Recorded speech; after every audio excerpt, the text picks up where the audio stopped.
Hi guys, good evening! Welcome po ulit sa aking long form video. Once again, Junal Talents Agustin po. And for today's video, pag-usapan naman natin itong tanong na ito. No? Maraming nagtatanong ng mga content creator, pwede po bang gumamit or safe bang gumamit ng music sa ating mga video? Okay? So, pag-usapan po natin ha. So, ito, basahin natin. Can I use music in my videos on Facebook? Okay. We want to encourage musical expression on Facebook while making sure we uphold our agreements with music right holders. So, pwede, no? Pwedeng gumamit ng music. Pero, may mga isinasaalang-alang si Facebook dito, no? Katulad yan, yung rights nung owner, no? Music rights holder. Okay? These agreements protect artists, songwriters, and other music rights holders by setting limitations around the amount of recorded music that can be included in live broadcast or videos. So, sa live, tsaka sa mga reels natin, so, ito yung mga babasahin ko yung guidelines. So, ibig sabihin guys, may mga limitation. Okay? Pwedeng gumamit ng music, pero may limitation. So, basahin natin yung general guidelines ha. Please keep the following general guidelines in mind when using music in your live videos. So, dito muna tayo sa live guys. Okay? So, una, nakalagay dyan, there are no limits on music in stories or traditional musical performances. Example, filming a live artist or band performing their own music. Halimbawa, nasa concert ka, no? Ito yung example. So, naka-live ka. So, pwede. No limit nakalagay, di ba? No limit. Pero, painggan nyo tong isa, yung susunod. The more full-length recorded tracks in your video, the more likely the video may be limited. Okay? So, example nito, muted or black. So, pwede tayong gumamit ng music guys, no, dito sa live. Pero, may limitation, no, yung sinasabi niya. So, pwede tayong ma-mute or ma-block. So, ayan. Malinaw yan, guys, ha? Basahin pa natin yung susunod. Shorter clips of music are recommended.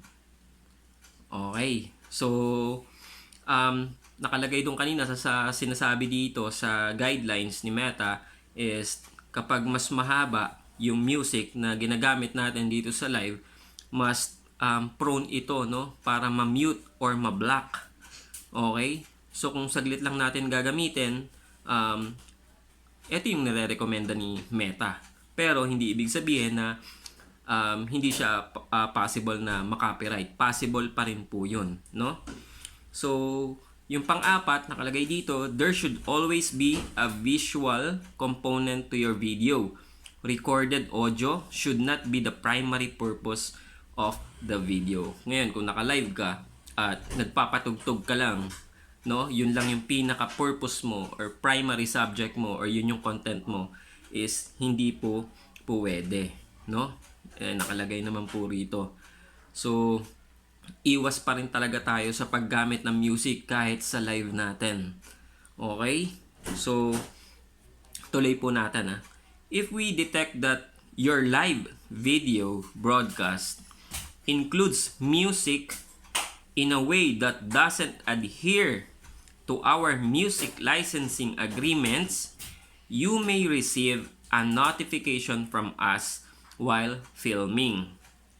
This notification is intended to alert you so you can make changes to your stream and avoid interruption. So, sample to nangyari sa akin to nung nag-live kami, nung mom ko, then nagpatugtog kami ng music. Actually, ano lang siya, wala naman siyang tawag dito, actually siya sounds lang siya, no? Pero na-copyright kami at na-ban kami sa ibang bansa. Okay, yung account na ginamit namin. So kapag nagpapatugtog po kasi tayo at hindi natin isinasaalang-alang, no, itong agreement ni Facebook at dun sa owner, so pwede tayong magkaroon ng violation or itong ang copyright. Okay? So tuloy natin. If your video is muted or blocked, we'll make it clear what actions you can take to stop the interruption. This action may include an option to dispute a rights holder's claim if you believe it was made in error. So, pwede pa rin naman tayong mag-appeal. Okay? Kung alam naman natin na hindi naman non-copyright yung yung music na ginagamit natin, or baka nagkamali lang si Meta. Pero syempre, ina-advise ko pa rin is iwasan talaga natin gumamit ng mga music sa ating live. Okay? So, tuloy po natin If music rights change on Facebook and you've added a song to your story, okay, sa story, or reel, ito yung mga short video, that Meta no longer has the rights to, your video will be blocked from being viewed by other people or will be muted. Okay? So, ayun guys, kahit sa story, no, kahit sa reel, kung mapapansin nyo, minsan may notification doon, halimbawa na-mute yung isang video natin, may notification doon na in a certain country, walang right si Meta doon sa na i-play, no, itong mga music na to doon sa mga country, kaya to na mute. So, may mga action naman tayong pwedeng gawin, no? Pwede nating i-re-upload na lang or i-delete. Okay? Palitan natin yung music, pwede rin. So guys, punta naman tayo dito sa sa stories. Okay, kanina live. So ngayon stories naman. Your story will be muted or blocked from being viewed by other people. So iba-block niya yung ang tawag dito, itong stories mo, no? At other photos and videos that don't have the music won't be muted or blocked. So, yung mga photo, kunyari, naglagay tayo ng stories, wala namang music, so okay lang yon. Pero kapag nilagyan natin ng music, at yun ay may nagkaroon ng violation or copyright issue, mamamute po or mabablock ito doon sa doon sa mga natin, sa mga viewers natin, no? Hindi po siya mape-play, okay? Or mami-mute. So, punta naman tayo dito sa Reels. Okay? For music in Reels. Your Reel will be blocked from being viewed by other people. So, same lang dun sa stories, no? Mabablock din yung Reels ninyo or mami-mute. You can download your Reel and republish it with new music. So, pag ganun nga, na-mute or nagkaroon ng copyright issue, may option naman si Meta dito, pwedeng i-repurpose na lang yung video, palitan yung music.